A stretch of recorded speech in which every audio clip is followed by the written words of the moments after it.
Oh, sure. Park Lane team. No problem. Not that you wanted to hang around much longer than 4 o'clock anyway. Oh, no, I trust me. That's early for me. I bet. So, hey, come on in. Just to let you know, we're recording our planning, so All right. we're only speaking in appropriate language. Harder for us to be clear, but yeah, we'll try. So I sent you an email with Saw that. a draft. Okay. So, Kevin, what I'm thinking is, I think it might be helpful for you to give them that background story on. Oh yeah, to give them that background story on His wife. on his wife, Yeah. and that motivation. My question for you, and we already talked about it a little bit, but I want to just make sure that we're absolutely on the same page, is what kind of thinking do you want the Socratic seminar to yield? What kind of thinking do you want it to yield, and where are you wanting them to go with that thinking? So, bear in mind, mid-morning tomorrow, they're doing a close read, more on less on the implications of his wife, but more on how the code was created. And so it's what I like about the questions and the way you reformulated them is they're not really, the close reading isn't going to touch on his motivations, his inspirations, and like the impetus for like what this code could do for others. It's more of a biography of sorts to kind of backload them, and then I was going to do a walkthrough with the implications from his wife. And so none of these questions would have been answered by the Socratic seminar, but they will have to have all of that prior knowledge to, I think, give the type of responses we're looking for. So I don't see anything getting in the way as long as we, get through that session the way that we're planning. Okay. So, Okay. yeah, I mean, but all of this, I mean, when it comes to, there's a few in here. How might the invention of the telegraph change the way people think about communication, right? The biography's not going to answer that kind of question. That's, so these are very, a lot of inquiry involved, a lot of, kind of digging under the text, and I think that'll help us take that close read to the next level. So, what I'd want you to do is to play around with the order of these questions. Yeah. That question about what this innovation of Morse code does relative to this big idea of communication. For me, that's getting at some of our high rigor moments. Right. So as you're ordering these questions, let's scale it up. Let's scaffold it so that we start why are the dots them. and lines used to represent letters in the Morse code system? Yeah. Yeah, that's one thing they would have had front loaded, so that'd be a nice launch pad. Okay. Now what you have to do is you're going to have to create two sets. Right. Right. Since we're going to do our inner circle first and our outer circle. So, a lead-in build and then a lead-in build. yeah, Okay. yeah. So I really want you to just make sure you're thinking about, exactly what that high rigor moment should look like and feel like, and then, using the questions accordingly. Okay. All right.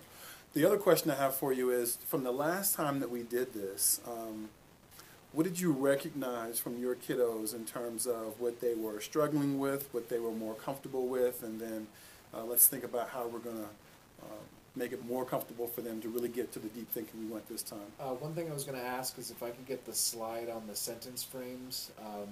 Not that I'm going to use all of them, but I'm going to kind of calculate the ones that I think are going to work best for them, and they'll have their own printout tomorrow. Okay. So that's one thing I have to formulate is the questioning frames. We had a little norming session with how to use that in a Socratic type, but I think when they have them next to them, it'll certainly help the way that they comment. Otherwise, it was mostly just logistics, like having actual circles. We talked about doing a few at the same time, where we had a few smaller inner circles and a few smaller outer ones kind of going on. But I think for tomorrow, we'll probably stick to the 2 and 2 or the 1 and 1. It was mostly the commenting. I thought the inner circle went very well last time, and I think these questions and the front loading we've done for the day and a half prior is going to account for some better discourse. So I think it's more what the outer circle is going to do, and I want to see if there's a better. I mean, the thread worked fine. The Google thread worked fine. You had mentioned a program that I wrote down. I never looked into that. What was the other? Schoology. Schoology. So I'll look into that. I don't know how different is that in comparison to. You know, I don't know because I don't have a whole lot of experience with Schoology, and so I would say if we're not like really fluent in Schoology already, let's just stick with the Google Classroom. Yeah. I won't assign laptops to every student. We'll just have a set outer circle, which works fine because I can use with what I don't have to get a cart. So I'll just have these preset, and then they'll just they'll just log. We'll just have to have a little time for the transfer and the relogs, but they're pretty good at that at this point. So I think we mentioned this, and then I actually did this with a third grade class that I work with, preloading those sentence frames. So I can see you having those sentence frames right here in hard copy by students to look at, but then we also had preloaded them in a Google Classroom that I use, and the kids were just cutting and pasting them and pulling them right down into their, and that kind of, you know, saved them from the, you know, the pecking on the keyboard and let them get straight to the idea. I could just embed it in the assignment, and then they'll just comment on the assignment itself. That's, that works too. Okay. All right. But I still also, I mean, I think it can still work for them to have it in hard copy next to them.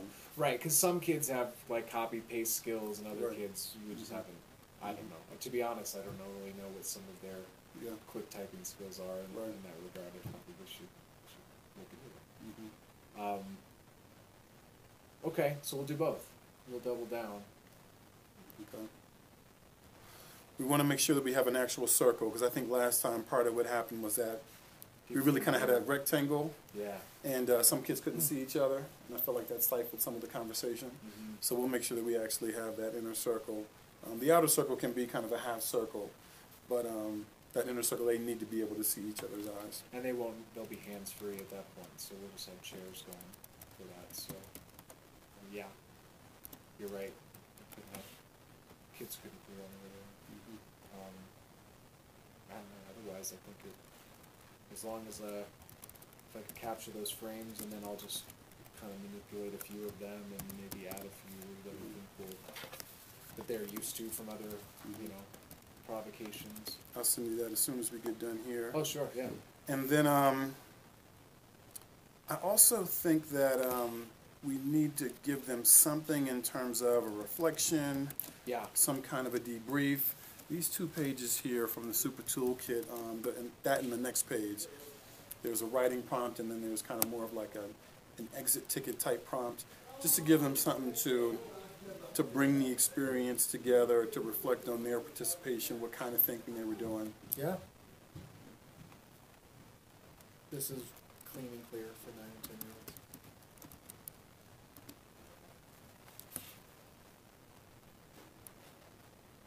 This is a little bit more systematic with the comments they're making in the second one. Anything you'd like to point that somebody else made. And I guess this one looks a little bit more like some of the stuff we were just talking about. Just better listening strategies, accountability between people, being able to share somebody else's idea. Maybe the second one. I think you give them a choice of, just a couple of questions maybe. Or, I mean, I don't know, you give them a choice, or you can just tell them exactly which question you want them to answer.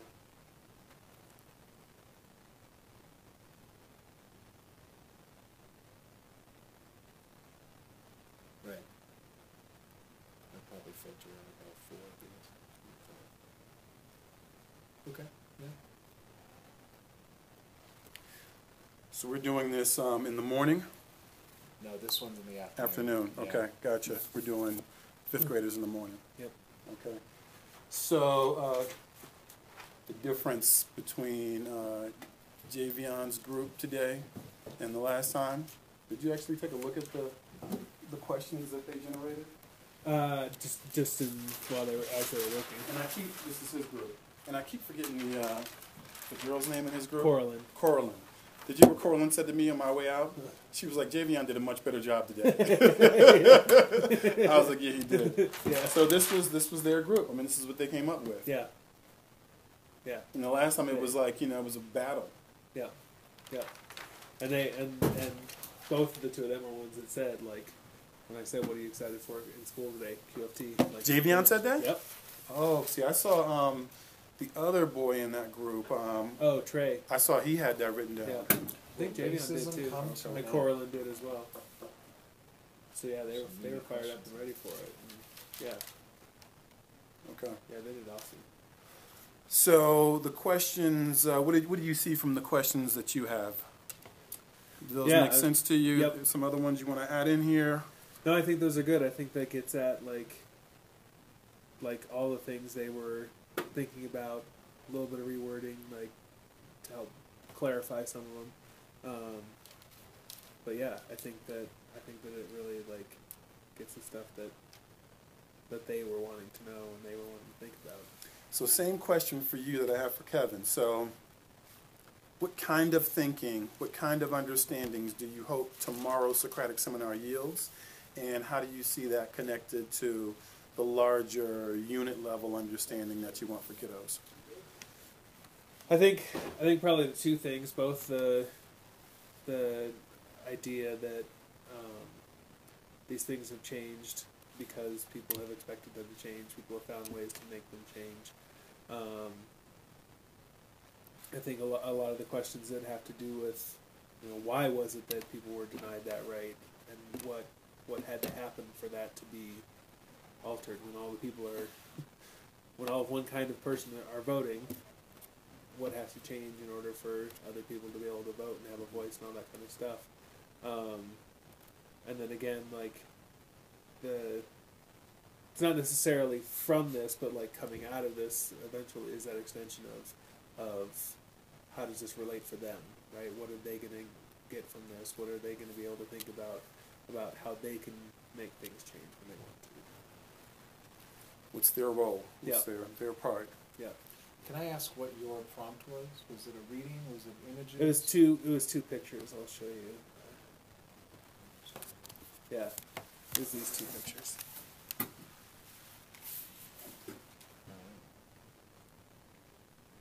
Okay.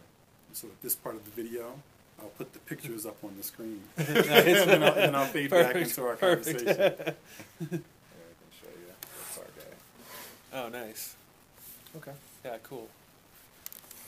Yeah, sort of thinking about groups fighting for voting rights and different kinds of stuff about that. So. Had they talked a lot about voting rights prior?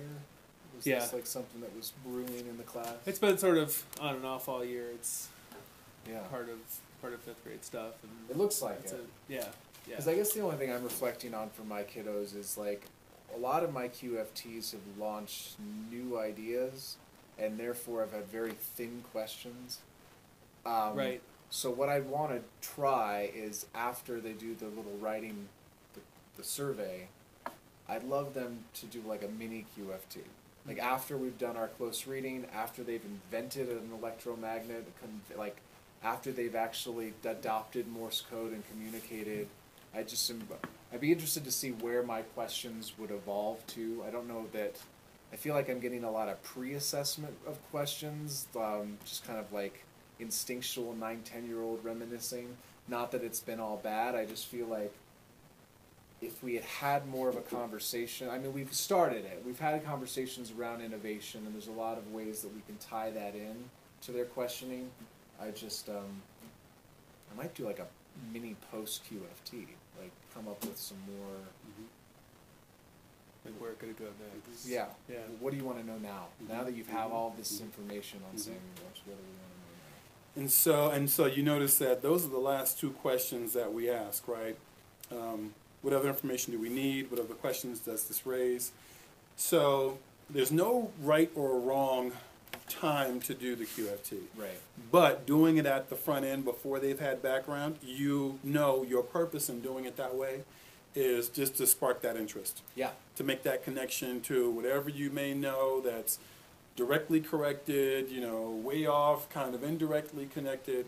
Whereas when you've already begun to introduce the unit, given them some context, you're asking them to make some connections, right? So, you know, the way I think of it, and when you do it as a post, it can almost be sort of an assessment, right? Or, you know, I wouldn't necessarily call it a summative assessment, but I would definitely think of it as a formative assessment. You know, we've gone through the unit. What connections have you made? How can you draw from text? What text are you using to draw from and make connections? So it's never a right or wrong type of thing, Right. but depending on when in the unit you're using QFT, you know that you're asking students to do different kinds of thinking. Right. And so you just need to be prepared to look for the kind of thinking that their background with the content is likely to elicit. Yeah.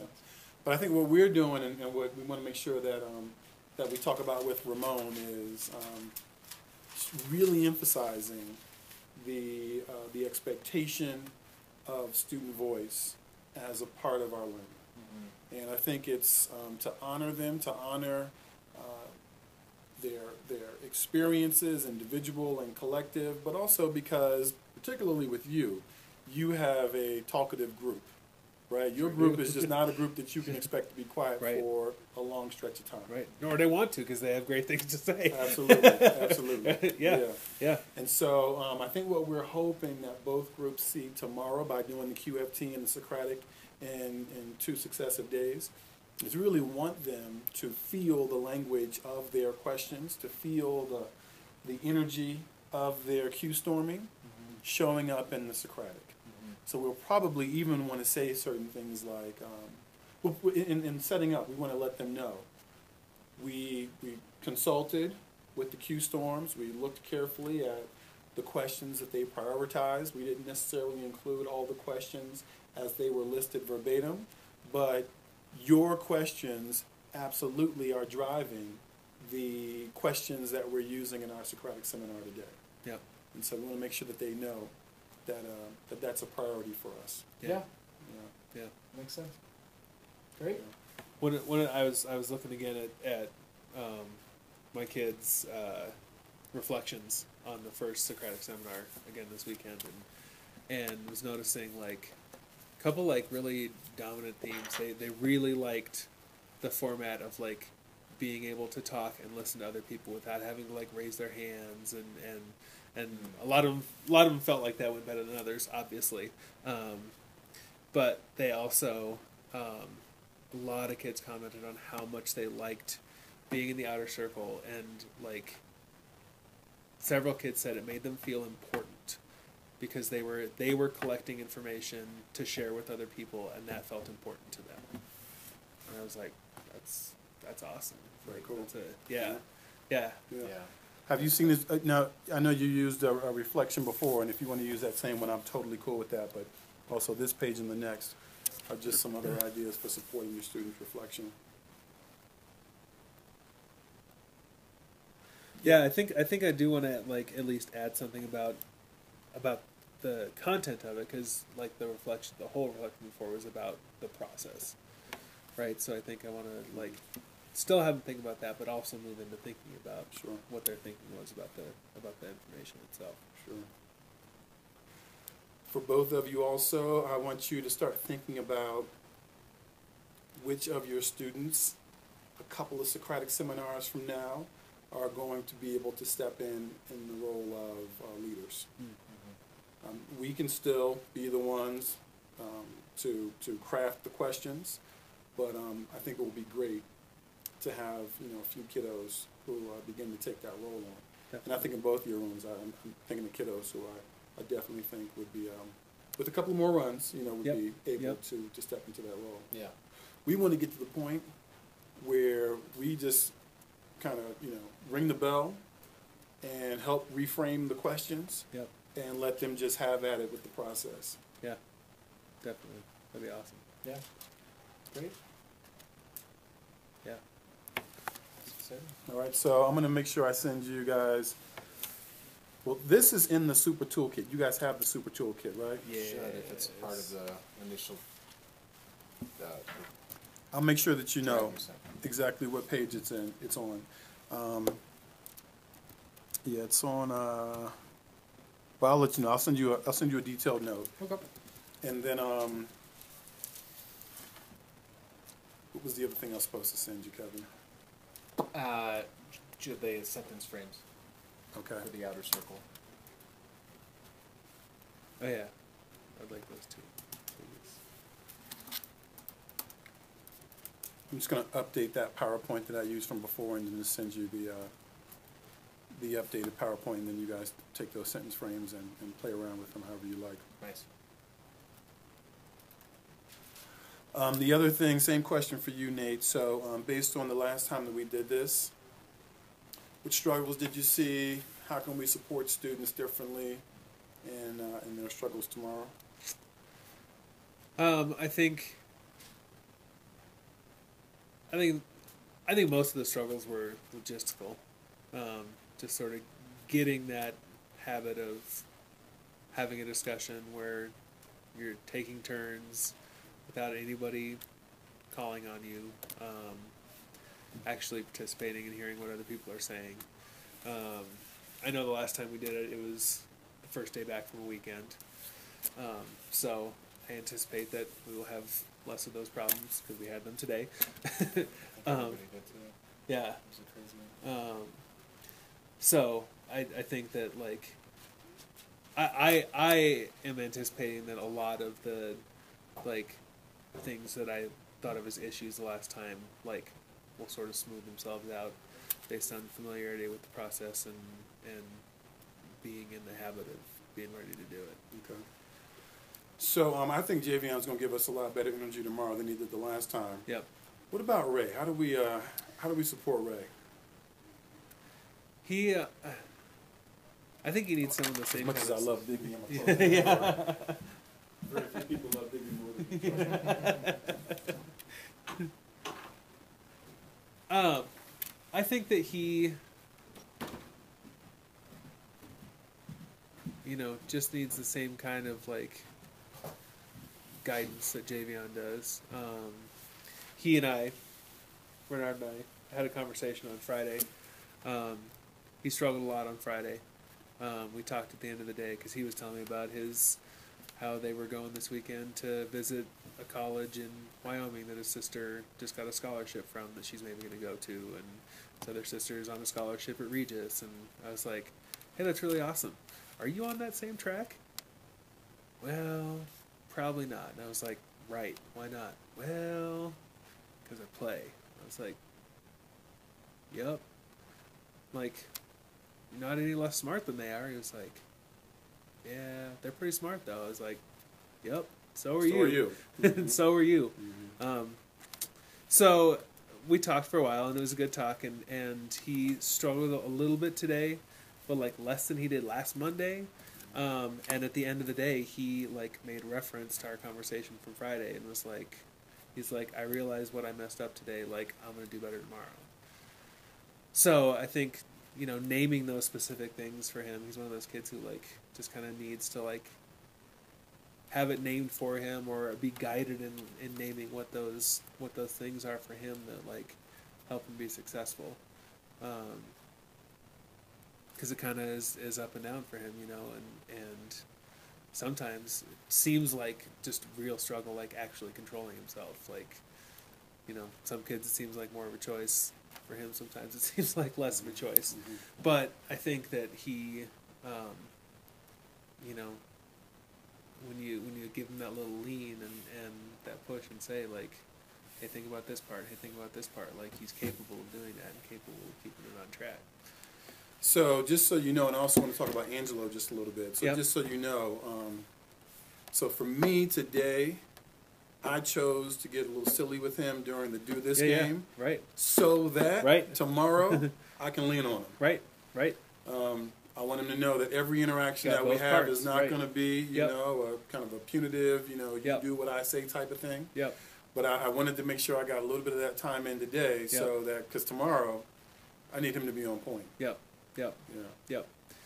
Yeah, so I think between that and he like came up to me and addressed it with me and was like, told me I didn't forget what we talked about. Like I kind of forgot. I remember now. Like I'm ready. I'm gonna be on my game tomorrow. Like I said, great. And I said, you don't have to wait till tomorrow. You can start right now. And because they were like 15. He's like, no, I'm on a roll right now. Yeah. Because there was like 15 minutes in the day left, and I was like, start it now. And he was like, okay. And he was totally chill for the rest of the day. So I think, he's got it on his mind. Like, it's that thing with him where like, can't say it constantly, right? If I say it constantly, then he just goes, well, I don't care about that, right? So you have to like use it a little bit, like use that both sides thing, like you were talking about with playing with him, like as long as he can see all those parts, then he can do it. Yeah, when it's time to play, we'll play. Yep. Yeah, but when it's time to work, we have to work. Yeah. And what about Angelo? So Angelo, I was actually really surprised to see Angelo today because, as far as I knew, Friday was his last day.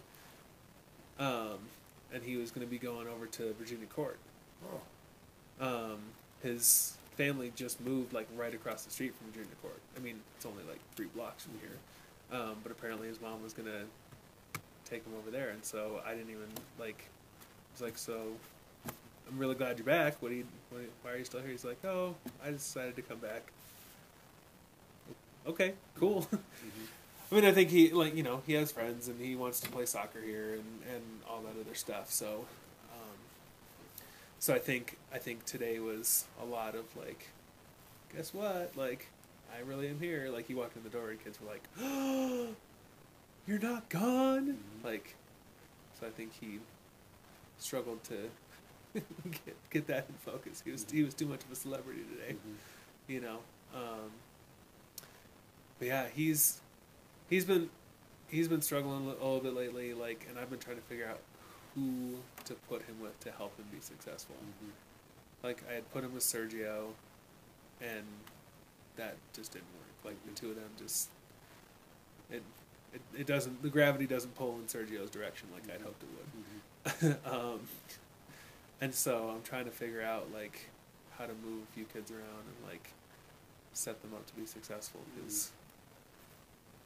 It just depends on the day with him. Like sometimes he can work really well with his friends and be really focused and on task, and some days he can't work with anybody.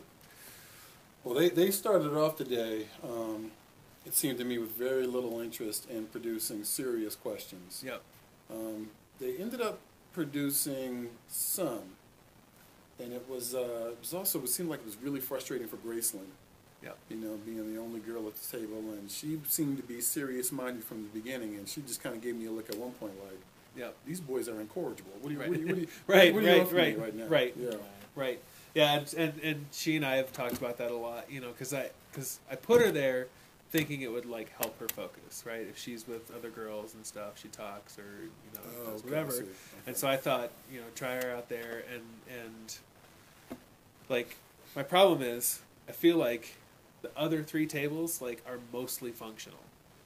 So you don't want to kind of mess up that right. So how do I like change that one without changing the others too much? So one recommendation that I have for tomorrow is we're already going to split them up because what we want to do is just like we did last time. We're going to split the tables up. So half the table will be in the inner circle, the other half will be in the outer circle. Yeah. But I think between the two of us, one of us should always be in relative proximity to that table. Yep. Yep. So they have generally a consistent adult presence in their whereabouts. Not that it means that will be, completely detracting from, whatever silliness might arise. But let's make it, let's make sure that an adult redirection is not but so far away. Yep. And I was thinking one thing I'm gonna do for tomorrow is be strategic about the 2 groups. Split them up, not just randomly. Because I think that it mostly was okay last time, but there were definitely like several of the strongest debaters were in that first group, and so like then it kind of got crazy with that one, and then so I think spread kids out a little bit more. But I'm gonna do that for tomorrow. So all right. Yeah. Same deal. Are you able to preload, embed in the assignment the sentence frames? Okay. Yep. And do you also want to give them the hard copy of the sentence Yeah, phrase? I think I'll do that. Yeah, let's just make that uniform Yeah. so that when we're starting, Very fine. Thank you. when we're talking to the rest of the school about what's happening, Yeah. we'll have some pretty consistent guidelines. I think I'm actually gonna embed all of the questions on a flip in order, so that I think what happens sometimes, at least with this age, is we'll ask the question, but if you're the fifth or sixth person to answer it, you might not even remember what the question is to begin with. So I'm gonna have them flashing up there for the inner circle to reference, and then we'll take it down and look at the outside responses after that's done. So Okay. move Alright. those over. Okay. Anything else? No. I mean, I guess logistically, if you're doing a full Socratic, that would put you from like 9:20 to 10:50 again, 11 o'clock. Which the only thing you'll miss over here is our close reading, but that's fine. You'll probably, if you came back over, we'd probably be in the middle of a code decoding type activity. As far as like what you want to do during our ELD block, we're gonna continue that work on the superhero prompt, and I'm pretty excited about that one. And then for me, it'd be mostly afternoon, so 12:30 to 2 o'clock. So, yeah, I guess it's just that ELD time that's kind of up to you there. And of course, we have math in the morning. But, Okay. so. Yeah, I'll kind of just play it by ear. Right. Really what I was just kind of thinking about today was just, just trying to build as many relationships as possible. Oh yeah. Yeah, just get to know as many kids as possible and how they think. So, Yeah. Yeah, but I assume you'll need that whole hour and a half to do it, so it's totally fine. all right. We'll be ready by the afternoon. Right. And I'll get us some computers in the morning. So. Yeah. Well, and again, if the inner circle's not using them, I don't know. I might just have my sets on the outside. I just have enough. Right. I got 12, so that's half the class. Our laptops are just terrible. Well, so. that's a good point. I guess if we could get a few extras, that would be helpful. Yeah. I have two that are pretty bad right now, so Yeah. I guess that leaves us time. We do want to make sure that your inner circle people have the text that they just close read. Okay. So they don't, I agree, I think the computers became a bit of a distraction the last time, but if they have the text, we do want, even though our questions are springboarding from the text, Right. we would also hope that a couple of kiddos will find a way to make a reference back to the close read that you guys did earlier. Okay. Yeah. Just put those in the show. All right, so whose room can I hang out in to take this Google Hangout from Park and You Lane? can stay here. Oh, yeah. Okay. Yeah, either one's fine. And I'm just going to